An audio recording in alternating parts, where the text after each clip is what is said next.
Hi friends, this is Nicole Topete, Digital Marketing Coordinator for Vineyard Worship. We would love to see you in Houston for our 2024 Sound Lab. Sound Lab is for beginner to advanced sound techs, worship leaders, and musicians of all ages who want to take their church's sound to the next level. We will have hands-on training from the industry's kindest and most talented techs. Our gathering will be fast-paced and include times of worship and ministry throughout. We aim to empower and encourage all sound and media techs serving the church. Our next Sound Lab will be January 18th through 20th at the Pearland Vineyard in Houston, Texas. Visit vineyardworship.com/Sound Lab for more information and to register. Can't wait to see you there.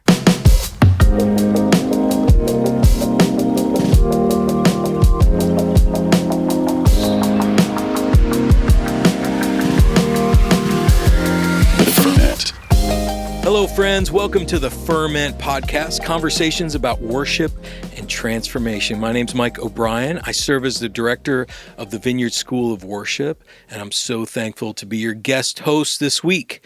Adam, thanks for making space. Today, we have a long-awaited conversation with one of the most hidden, treasured, and consequential, dare I say, kingdom servants in the Vineyard churches and the church at large, Mr. Bobby Spangler. Say hey, Bob. Hello, hello. Bob is a sound engineer. He's a consultant for media in churches. He's a systems installer and so much more. He's been serving Campbellsville Vineyard for 2 decades? About 15 years 15 years you've been here in Central Kentucky as their sound tech, but you also run a business and serve sound all over this country. It's my honor to welcome Bobby to the Ferment. Let's give him a hand. Yay! Wow.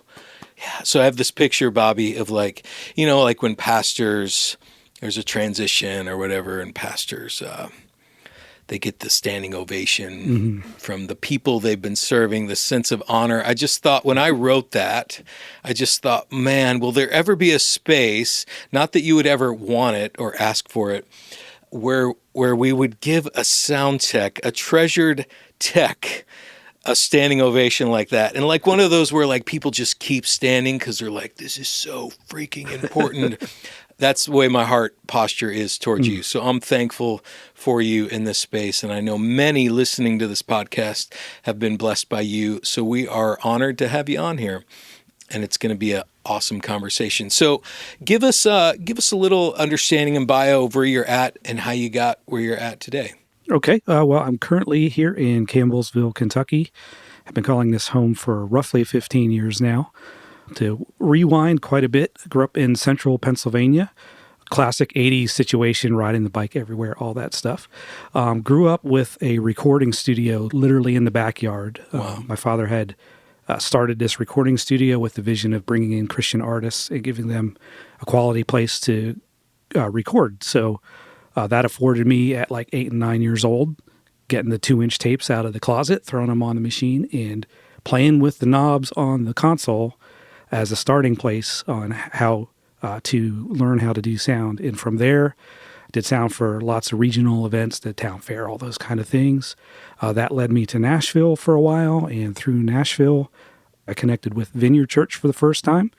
And through that connection, I met Campbellsville Vineyard and wound up here not much long after then. Wow. And the Lord kind of moved you to this space. To just move to Central Kentucky, that's an interesting move. What was going on spiritually and otherwise in your life to make such a bold move? Sure. So I was still single at the time, so I didn't have the consideration of a wife or kids and relocating them at that point.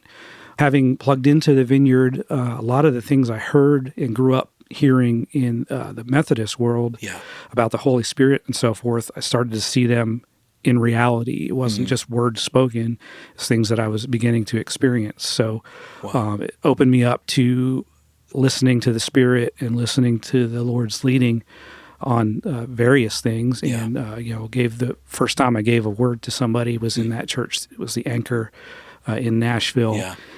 So just woke me up in a way that I hadn't experienced previous to that. So because of being a lot more open and aware to not only giving words, but receiving words from friends, when we visited the Campbellsville Vineyard as part of a small trip where we were doing worship and a ministry time for these churches, the pastor that was with us, Josh Stump, we got all in the van at the end of the night, right outside the doors that are about 20 feet from where we're sitting right now.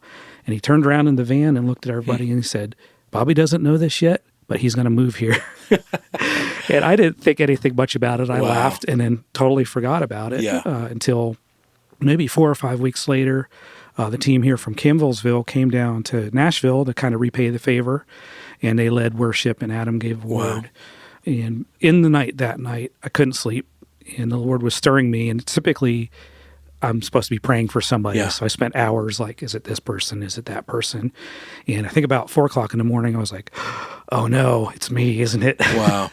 And so I just was like, Lord, what do you want to say? And plain as day, I heard him say, I want you to go to Campbellsville for a season. Wow. And I think the next day, Adam called me and invited me up to just fix the sound system up here. And so I came up the next weekend or a couple weekends from then and used it as a time to kind of feel it out, make sure that was to look for confirmation, really. And by the end of my weekend here, I was certain that I was to move here. And then the Lord set a lot of things in place in the 6 weeks in between, basically, to get me here and provide a place for me to be and everything. So, so you moved in faith. I mean, I guess Adam, around the announcement of, hey, I sense like I'm supposed to move there. I mean, there was, sure, we'll pay you a little bit to be our sound guy. It wasn't like a full-time. Right. Well, there wasn't any real job offer or anything. It was just like this. I felt very strongly this is the place to move. Wow. And so I still had connections with some bands that I had traveled with off and on, and still was able to do those runs for a while. But but to move from a city center like Nashville as a competent working sound tech, and then to say yes to Central Kentucky, I mean, this town is 30,000. I mean, this is a small town. That's quite a God story. That's amazing. Yeah. And the thing that stood out to me here was I got to the end of the day, the first time that I was here, and just was kind of sitting down and relaxing before we roll out of here. And I was like, man, I felt like I've been at home with my family for the day. Just that sense in this particular house and around this particular group of people that were here. So that really helped quite a lot. I didn't feel like a complete stranger when I did move here, and just had that sense of home, even though it was a very new place for me. That's amazing. And then you have a family now, right? Yep. So you met Jen here? Nope, it was eHarmony. Okay, cool. So it worked for me. It doesn't work for everybody. Sure. So we got married, and have had 2 kids since. So I have a bonus daughter that, again, marrying her, who's 16, and we have 2 boys that are currently 9 and 8 years old. Wow. What a brilliant story, man.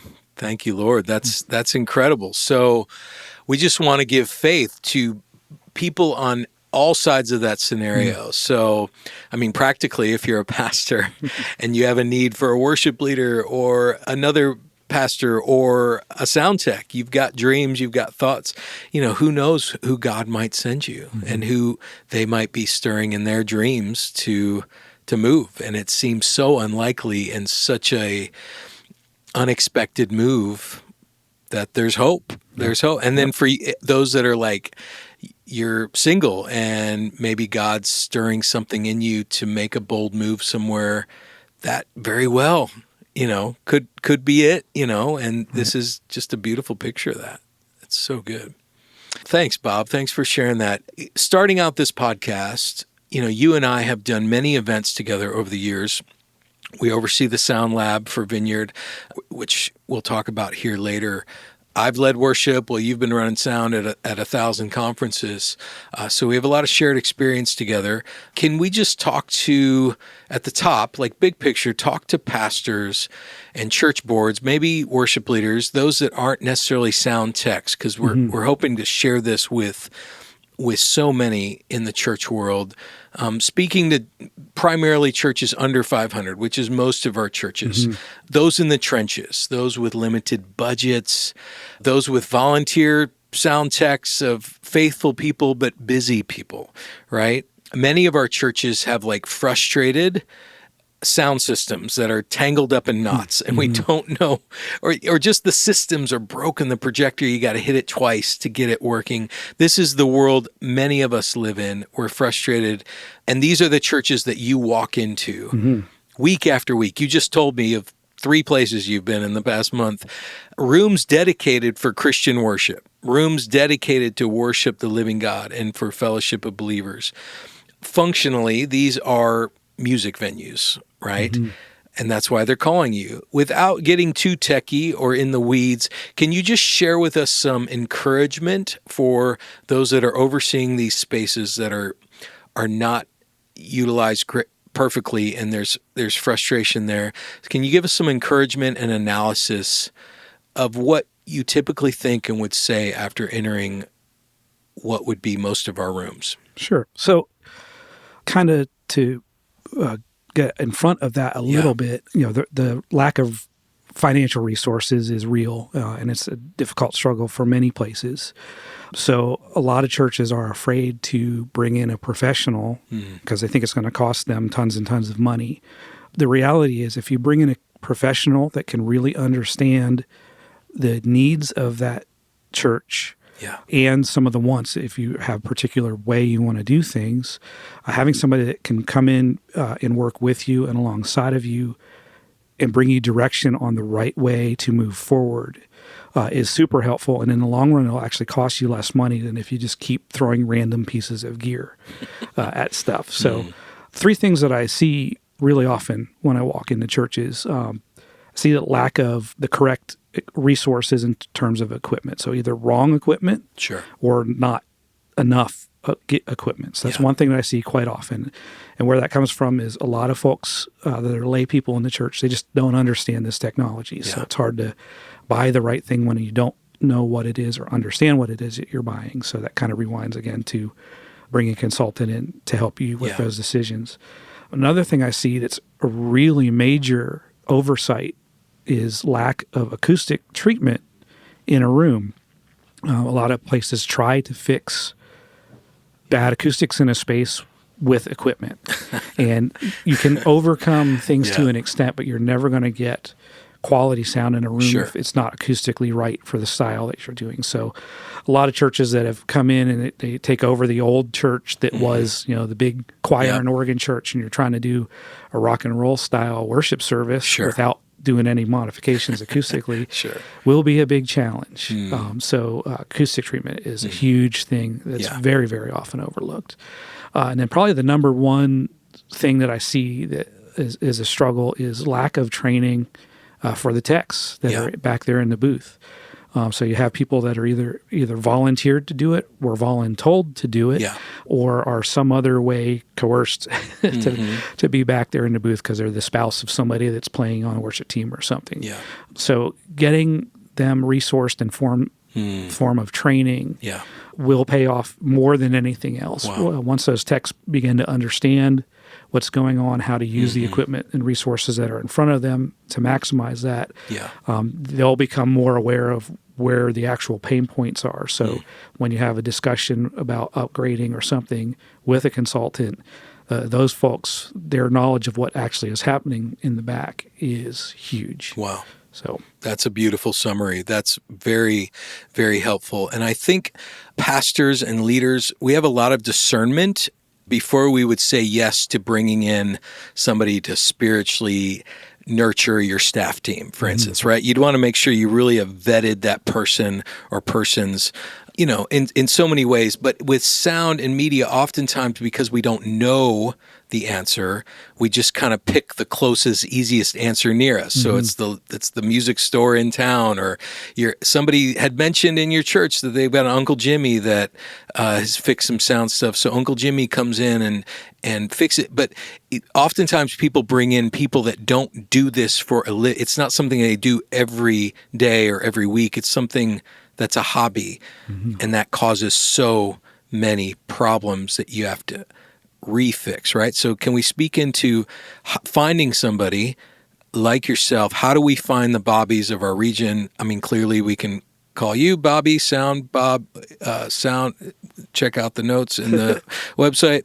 Bobby Spangler, you can find Bob and bring him out. But just somebody more local, like how would we find a Bobby? Right. So one resource is maybe other churches in the area. Yeah. So if there are some churches that are doing things really well, Yes. can definitely find out who they use to get their equipment up to stuff. So, and you may also find other churches that just have some really quality people, and it may be a good resource for training your folks as well. Somebody that's local, that's just another sound guy up the street, maybe willing to hang out for a couple Saturdays or something with your crew.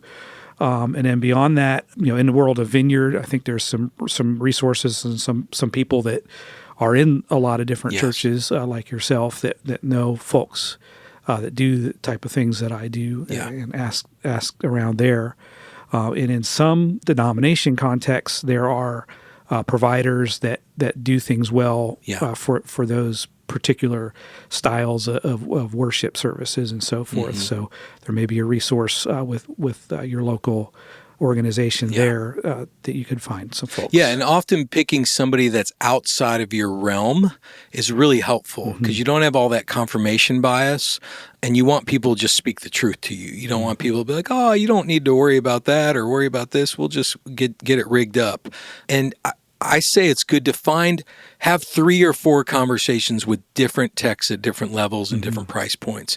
And then you can go, oh, this one kind of makes sense for our culture. I like the way this person's communicating, because there's different personalities of techs, and even, some are more corporate and some are like yourself are just more, hey, it's just me and I'm rolling in with my van or my toolkit, and work to solve the problem. And you're right. Like if instead of buying stuff, you spend the money on expertise, you can save so much money and hassle. Absolutely. So I think that's a really good summary. I would say the room, you're right. Buying acoustic foam or Owens Corning fiberglass, none of this sounds exciting. It's all very boring.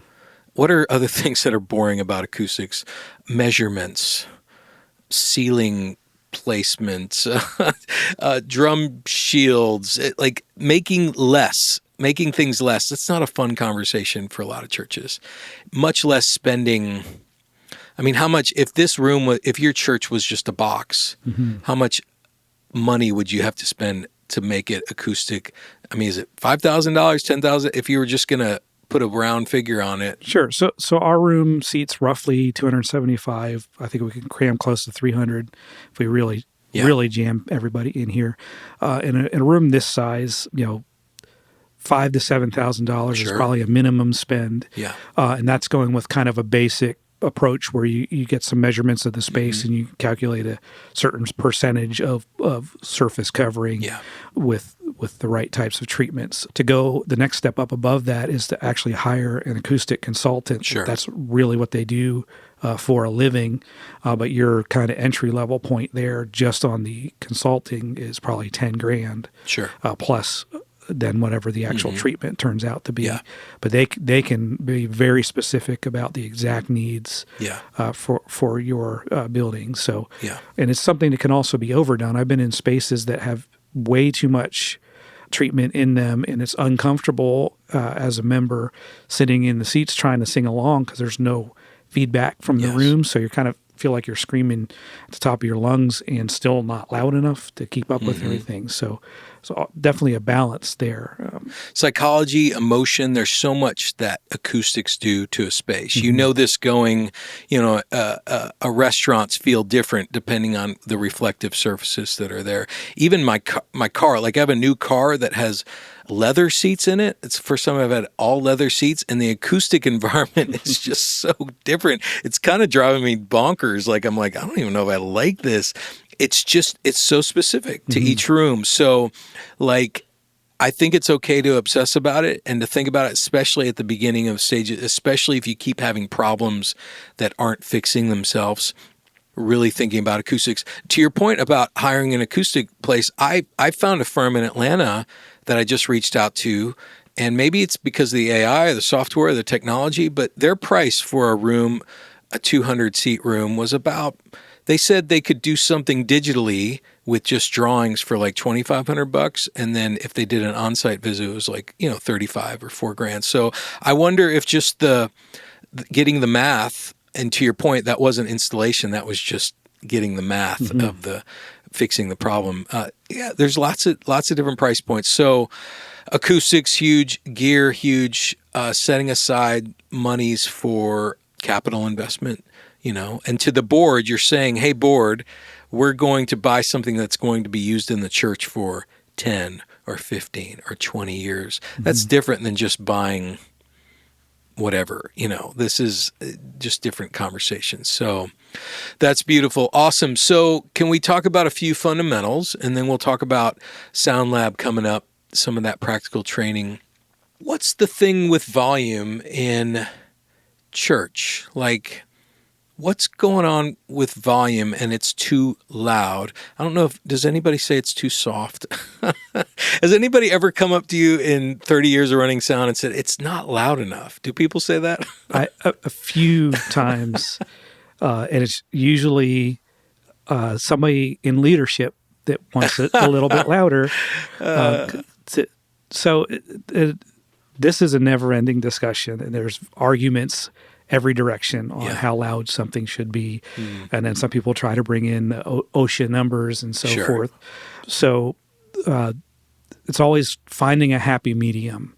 So one thing that's the biggest challenge for most smaller churches, especially when even bigger churches, is an acoustic drum set on the stage and somebody sitting behind it that hasn't had enough experience to play to the room.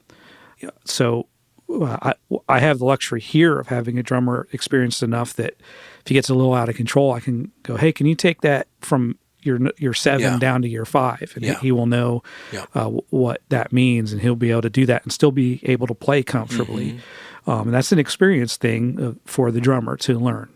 So, there are some practical things to help with drum volume, starting at the drums themselves. The shells make a difference in volume. The heads make a difference in volume, and the cymbals make a difference in volume. So there are changes that can be made there to the physical things that help a lot.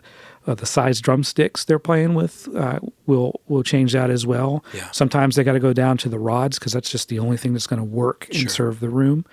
And then beyond that, putting some acoustic absorption directly behind the drum set so there isn't a reflection off the wall behind the drum set is massive. And a lot of times that alone will make enough of a difference to solve the issue. And then the next step would be the little plexiglass circles that you can just spot treat problems around the drum set. So in our room, we have absorption built into the back of our stage wall. And then we just spot treat the cymbals that are a problem. And it's largely to keep the cymbals out of the vocal mics that are close to the drum set, as much as knocking that volume down for the whole of the room. And then kind of the last stop would be going to the full plexiglass shield, the bulletproof room type thing. But the shield without absorption behind it is just moving the problem, and it really isn't solving it. So absorption is the key to make the rest of that stuff work. That's huge. Well around the drums. And then once you get the drums in check, taking the volume to where it's comfortable and not overwhelming. You want your congregation to be able to sing along comfortably. So there are factors that drive where the volume goes. Some of the bigger events that I've been at, I've had to push the volume louder than I would have been comfortable with just to keep the band barely on top of the room singing because the room's singing so incredibly loud. And then I've been in other places where you got to idle it way back so that everybody can sing comfortably. So that volume point is there to serve the room really, and somewhat it's reactive to what's happening in the room and not driving what's happening in the room, at least in my case. One of the best things we can do as sound techs, and even as a worship leader, sometimes if a song's during rehearsal, the song's going, I'll jump off stage, run back to the sound, and I'll just say, hey, can you turn that master fader all the way down? And then once you turn that master fader all the way down, assuming everybody's got in-ears or some sort of monitoring on their own, you hear what you can't control, right? So the volume of the drums, those are the things that are now out of your control. And you can mitigate some of those things. A conversation with the drummer, turning down an amp. Sometimes just telling the vocalist, hey, step up into the mics a little bit. I'm having a hard time getting the clarity. Because here's the thing, is like everybody's wearing their in-ears. And a lot of times drummers will wear both of their ears because their drums are so loud. So once they put both their ears in and they shove them in their ears, they're going to play louder because they're living in this dream world of earplugs in their ears. So they don't recognize how loud they are. They stop playing to the room in that place. Keep wearing both ears, but also just recognize, train your drummers, train your musicians. Everybody on stage should really care about the people in the room and how they're experiencing the volume, right? And that's really good. Kind of to that point, Bobby, I have some experience and even seen you endure some of this shaming of leaders in the church or people in the church shaming the sound tech into something. It's too loud, it's too soft, it's too this, it's too that. What is it about the systems of the church that's such a painful seat to be in? And you've endured a lot of this. You've prayed for a lot of sound techs that have endured this.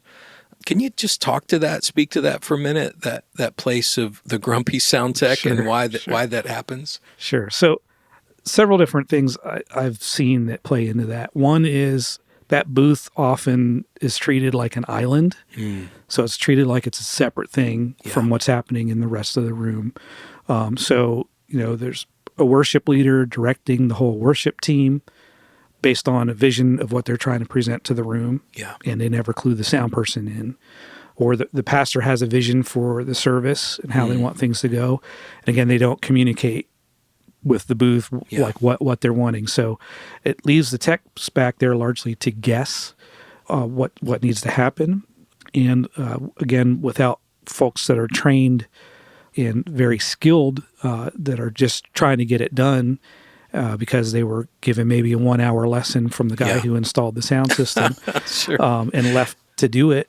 They're just trying to get it done and they're struggling. So when something's said from the platform in the direction of the sound booth, it can be massively embarrassing for those techs. Especially if something's going wrong, those techs are already very, very much aware and already feeling shame probably that something's gone wrong. So calling it out from up front in a way that's shameful for the team, intentional or not, is really difficult. And so I know techs that have just sat down and quit doing the thing because of those things going on. And typically the folks that are back there are really passionate and actually love doing and serving in the role back there and just being extra passionate about stuff. Those folks are typically more sensitive than some folks would be when things are said. So, I would just encourage pastors and worship leaders and other folks that speak from the platform, when things do go sideways, just think about how to treat that in the moment in a way that isn't going to shame the people in the back and maybe gives them an opportunity to get things corrected. Yeah, when those problems are happening, oh man, we're having some technical issues. We love our folks back there. We know you guys are fixing it out, and then you just move on. If it's a microphone issue or a slide issue, just using honoring language, even in those reactionary spaces. Just know that those are really powerful places when you're the one behind the controls. What are some behaviors of like really honoring cultures, places where you've gone where like the sound techs, the media techs feel a bit like royalty? Like, have you experienced that or seen that? What are some behaviors that would be in those kind of cultures and environments that you've experienced? So it could be as simple as a pastor, worship leader, or somebody just in leadership walking up after a service and saying, man, things sounded great today, or way to be on point with the slides, everything was, simple things like that just on occasion are said. That those are huge. So otherwise the folks in the booth, when they're doing their thing really well, I like to like to encourage techs to be invisible as they can and make the tech invisible as they can, so it doesn't call attention to itself. But the side effect of that is you're kind of forgotten about back there. So just that little encouraging word here and there is huge. Maybe once a month or once a quarter, just taking somebody out for coffee. And we just wanted to take 20 minutes with you to say thank you and we appreciate what you're doing. Those types of simple things really, really go a long way. That's amazing. And don't just wait till like the Christmas gift where everybody gets their $20 iTunes gift card or whatever it is. Those are still great and awesome, but those in between moments throughout are really big deal. And especially coming on the backside of COVID here, you had a lot of techs that were just grinding, figuring out how to do streaming all of a sudden and make things work that were never done before. So you have a lot of folks that over the last 3 or so years spent tons and tons of time in the building, pulling wires, hooking up cameras or whatever it is that probably was maybe never even seen by most of the folks. So you have a lot of people that are just tired right now from going through all that. So making sure they know they're appreciated. And then if there are ways to make sure that people can get a break, that's also huge. I would say, Pastor, if you have a person or persons in your organization that brought you from a place of no live streaming to live streaming, like they brought you into the 21st century, and you don't have a memory of thanking them in a huge way, stop everything you're doing right now and go find a way to honor that person or persons and say, hey, in 2020, remember that? I want to, and they might not even go to your church anymore.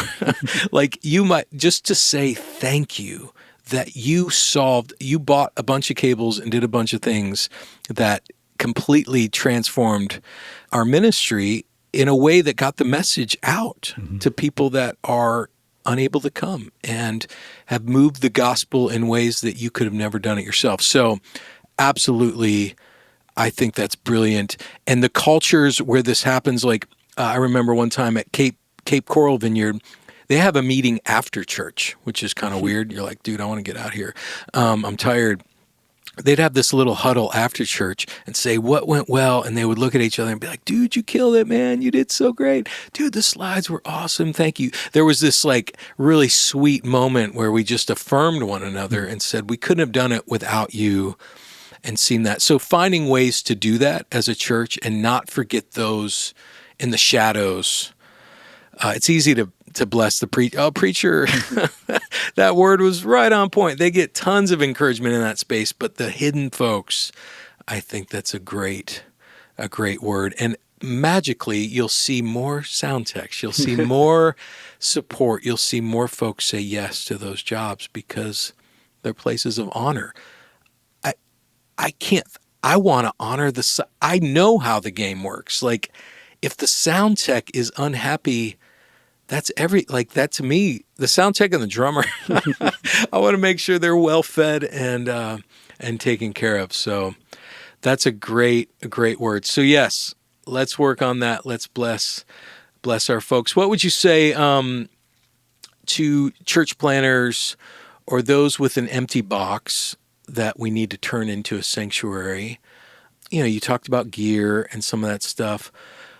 Not even necessarily numbers that we need to bring out, but maybe just a realization of like, what do we have before us if we need to amplify sounds? Like what is in front of us? What are some things we can think about and prepare ourselves for as church planners or just people with a new empty box that needs to communicate something? Right. So putting a plan together with steps and stages on how to grow your tech, I think, is a pretty important thing. Yeah. And, that goes all the way back to the kind of the front end of the conversation. Talk to somebody that does this all the time and get a little bit of consultation, especially smaller churches. I'll give time and have a 1 hour or so conversation on the phone or on Zoom just to help walk through the basic front end plan on what comes first, what makes the most sense, where to put the resources. And, a lot of times it may be just you find some used gear on Craigslist or on the Facebook Marketplace or something to get you out of the gate with the least amount of spend possible. And often that's how you got to start. And then being able to have some kind of plan to move forward is really, really helpful. So you may find, you need a good wireless microphone. That might be a good upfront investment. Sure. That preaching mic right away. That's something that capital investment will stay and be a good long-term thing to use. Yeah. And there are points where there's certain gear out there that's so inexpensive, it's worse to buy the cheapest thing a lot of the times than to do without until you can afford something that's going to meet the need properly. Yeah. So finding somebody to help walk you through those decisions is huge. That's great. Yeah, you can, a couple of the technology is just getting to the point where there's some really great problem-solving pieces of gear. These little towers that, the Bose Compact or whatever, that there's other companies that do it, but just you can really move a room and get a lot done with just a little bit of gear in a box, right? Yeah. And then once you buy a building or you get in if and when that happens, then that's when you have those deeper conversations. But yeah, just asking experts, gathering intel, and not just spending randomly, I think is the main point of wisdom there. And then to this final point of like training up the people you have. So you've got the stuff, the room's good, the drum set's tuned, you got some musicians playing. Who is back there, and are they already an expert? Are they already the best sound tech in the world, or do they need some training? Could they use some training, or is everybody already great? No, everybody could use some training. So that's why we started Sound Lab 8 years ago. The first thing I did as my job as Vineyard School of Worship was like, okay, we've trained worship leaders, but now we got to have a space and a place where we train the technicians. And it's been brilliant. It's been awesome and wonderful to do this alongside you, Bobby. Why train? Yeah, I don't even know what the question is, but like, why are we training? What's that value, that last thing you said? What have we learned? Yeah. Sure. So the one angle I think of is you wouldn't hand somebody that's never played an acoustic guitar before a guitar, give them a 1 hour lesson, and then say, go lead worship this Sunday. Sure. We're just not going to do that. There's time investment in learning that instrument. Yeah. So in the seat of the sound tech, for instance, every piece of sound that enters that room goes under the fingers of that sound tech, basically through the soundboard. So they have control from start to finish on what's acoustically happening in the room. Yeah. And if we only give them that 1 or 2 hour training of the guy who installed the system and then cut them loose, that's all they have. And people that are time constrained because they're volunteers and they have family and a job and everything else, if their only time back there is on Sunday morning, they can't do a lot to learn things and experiment during rehearsal or the service because it'll kind of train wreck things. So we need to figure a way to give them resources and time to learn the thing that's in front of them there. So one easy tool that most churches have these days, if you have a digital soundboard of some variety, it most likely has a way to do the virtual sound check. Yeah. So you can record your worship band during a service or during a rehearsal or something, and that can be played back later on. And that's a time where that tech can play with all the bells and whistles and mess things up, and then you can recall it back because it's a digital board. So it's a great way to learn by going to the extreme with the knobs and really hearing what those adjustments do. So allowing for that, that's huge. So, somebody can carve an hour out once a week when the building is empty. Sure. That's a great thing to do. having them come in during rehearsal times and have just more time on the board is helpful. When I'm training people, I'll just pull all the faders down on the console during rehearsals. Since our band is all on in-ears, that it really doesn't impact what they're doing. Yeah. They can still rehearse. And I let the person just push those sliders up. I'm like, okay, let's balance just the drums right now. Yeah. Push up that kick drum. And they get a feel for that and how to balance things together. So that those are some easy ways right out of the gate that are tools that you probably already have in place. Yeah. And then beyond that, looking for events like Sound Lab, MXU, some others. There's great training resources that are in the church world. So it's not something that's going to give people maybe bad theology or something crazy that leadership can sometimes be concerned about. Yeah. These are church-centric trainings that are meant to train to the context of what we're doing in a house of worship. Yeah. So, and just once a year really isn't enough for the techs. Now, that will help, having that couple of days maybe will help get them down the road. But if that's the only thing they're doing once a year, it's going to be a really slow progression. So providing ways and resources to your people can be really beneficial for long-term investment in them and how they're able to do things. Yeah, training, like pastors,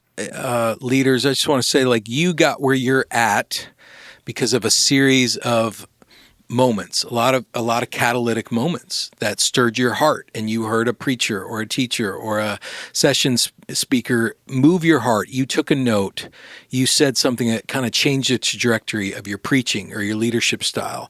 Our techs in this moment, they are the ones overseeing this proclamation, right? The gospel proclamation. You can get a lot done. If you had only 50 people in front of you, you could scream and get a lot done, and you wouldn't need any of this technology to get it done. And that's awesome. That's so cool. But we're in these spaces and places and in contexts where we have made a place where this message has to go out, and it goes out through that $473 microphone on your face, right? And into the cable, into the $9 cable, and then into the receiver, and then into the other receiver, and then into a bunch of cables and a bunch, it just moves through all those places. And there's 5 hours of YouTube videos for every one of those angles and conversations and variables. It's a lot. It's as deep as I dare say your theology education in Old Testament, New Testament. You can go as deep in sound and video and media. And so let's not kid ourselves. It's a big deal. Even in a small church, even in a church of 100 or 200, there's a lot of moving parts. So to set your volunteers, even your competent ones, that said, hey, I'll help out. I'll help out. But to not give them training is kind of cruel. So I encourage you to make the investment. There might be an investment of $500, $600, $700 to say to your tech, hey, can you get off a day and a half? I'm going to fly you to Houston, get you a hotel room, buy a couple meals for you. Will you just go down there and take notes? Maybe take Johnny with you, the youth kid that's learning, whatever. And you guys take a bunch of notes. Here's a bunch of questions we have about our space. Will you go get these questions answered? And let's up the level here. I just want to bless you. I want to train you. That's as much of a thank you. So don't say they're no for them. A lot of pastors are like, I just can't find anybody that would want to take a day. Trust me, they would love a day and a half off of work and for you to pay for them to go learn. Most of them would be like, heck yeah, I'd love to do that. So, dude, just make the investment. Whether it's Sound Lab or there's a million other little conferences, really encourage you guys to consider that. And if you are the tech, ask your church to pony up and send you, right? It's the cost of a wireless microphone, or, I just went and bought a $5,000 drum set for a Presbyterian church. You know what I'm saying? Like, that's 5 people that could go to a conference and take a bunch of notes, So all about it. Tell us about, in Campbellsville here, what's the layout of the sound volunteers and people that you oversee? So I have myself and one other tech that are the on every Sunday, and then I have one guy that he's kind of our fallback. If neither of the other two of us are going to be here, he can get it done. Awesome. He just hasn't had enough experience mixing the rock and roll type stuff. Sure. And I have one girl that just recently expressed that she's very interested in learning. So we're going to just start on the training from zero with her in the next few weeks here, which I'm really, really excited about. Amazing. So at the moment, that's where we are. We had some other folks part of us, and just through the COVID fallout, I guess I would call it, they've moved on to other things, and aren't here with us now. Yeah. And that's kind of the reality in quite a lot of places. Yeah. So, we rely heavily on Planning Center to make sure scheduling gets done in a way that people are actually going to be here. Yeah. And so it's a big thing just to make sure we get our blockouts in and all those things, so that Glenn, who does our scheduling, can look at that and then find out what he needs to do to get it done. That's amazing. Well, Bobby, I appreciate you. I appreciate your friendship, and I'm glad that we get to serve in our movement of churches in such a sweet way, and really the church at large. It's just a joy to work alongside you. And there's so much more we could say. We should do, this is part 1 of 17 that we'll do with Bobby with sound. I encourage you to reach out to Bobby or myself. Like we said, if you need help with sound, or you need somebody just close by, we've got lots of friends all over the country, people that are doing really good work and that have already solved the problem that you have. They've solved the problem. We don't have to gatekeep. We can continue to share this wisdom. Any parting words for our sound and media folks in the Ferment world? I just want to say thanks for showing up, being in the seat. I don't think there's any other spot in the church where you're on the entire service front to back. Every other position gets a break somewhere in there. So thank you for being in the seat and grinding through and getting it done. It's a big win. And, even if no one ever comes up and encourages you, that's usually a good thing. When you can make that tech invisible and not thought about, you're serving the room well. Yeah, that's beautiful. You are seen by the Lord. You are beloved and treasured, and we thank you. We see you. We are a community in and of ourselves within this larger community of the church, and we're just thankful for all who serve. So thanks, Bobby, and you guys have a great week. Take care.